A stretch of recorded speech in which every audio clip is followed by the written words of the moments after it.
itong rep na to guys, ayan, kita nyo ang daming ano, oh, puro resibo na tayo guys. So, ito guys, doon ilalagay yan sa may, dito sa may ilalim ng ano, dyan, oh. Dito siya na mapupunta. So, nung baha guys, alam nyo, ang lalim dito sobra. So, yan na ano nasukol na tayo dito sa ating kesame. So, yan, inadjust na lang ni husband yung ating ano na yan. So, ito yung pinto sliding. So, yan, sliding para ano. So, yan na yung ating flooring. Oh. So, yun nga, dapat kapag ano,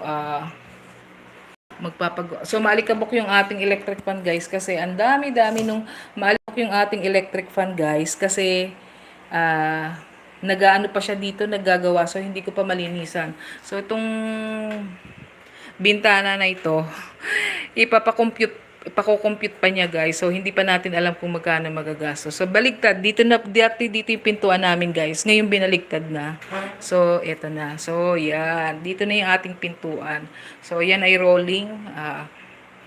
Actually gawa na ito guys, kaya lang walang lock, wala pang siyang lock guys. At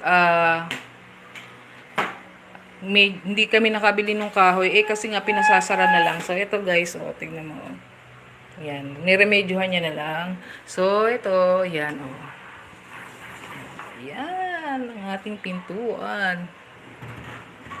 So, yun, oh, diba? So, sliding yan, guys. Oh.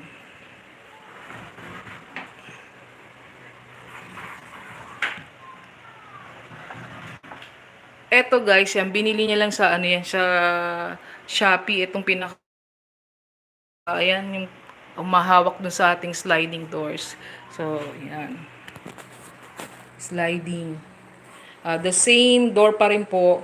Ano na to? 27 years na tong pintuan na to, guys. Yan, pangalawang pinto pala namin yan, guys. Kasi nung una, ordinaryong pinto lang. So, may nagbigay po sa amin ng pintuan na yan. Yan, nilagyan na lang yan ni husband ng ano guys, tong pinakahamba niya guys. Pinaka ano niya ito guys, yung pinaka frame po, yon. So yon.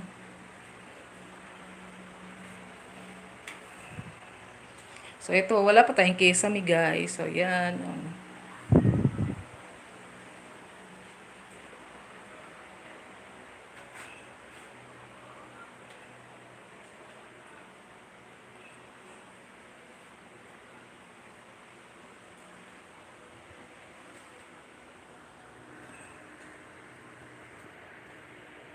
So, yan. Paputol-putol lang pagpapagawa natin ng bahay kasi nga po yung ating budget. So, ayan. Wala pang kesame dito. So, alam nyo guys, ito pala. Yan.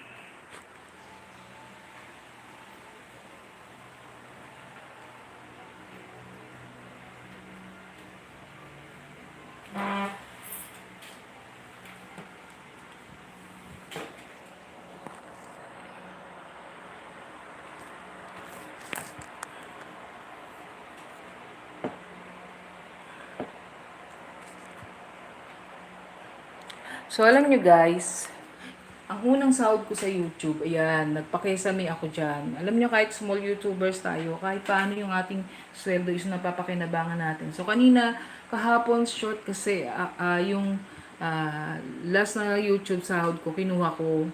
Kasi nga, short na talaga tayo ng budget. So, ayan, o, diba?